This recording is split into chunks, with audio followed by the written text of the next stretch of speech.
The state agency that is supposed to protect children from abuse and neglect is struggling to live up to its life-saving mission.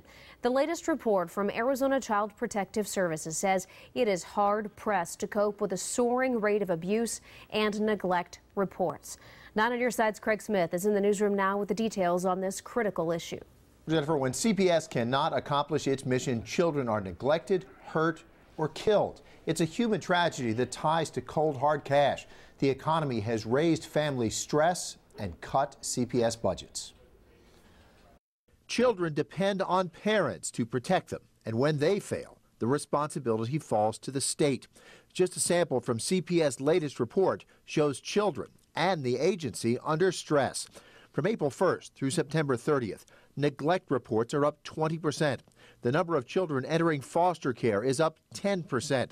The number of children forced to stay in crisis shelters longer than 3 weeks is up 60%. It's hard to know what could be more urgent than this need.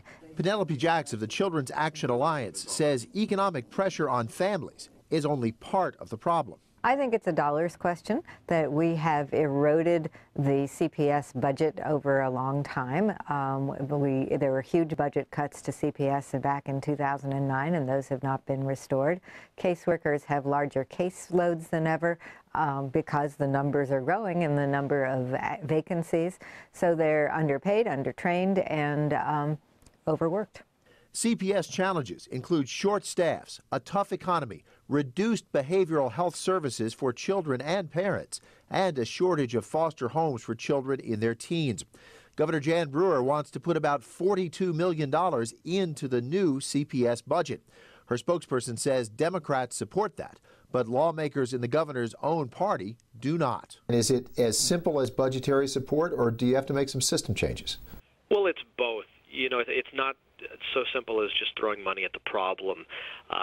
CPS is putting in place a number of different kind of internal process changes, trying to make their investigations more efficient and effective, trying to clear caseload backlogs.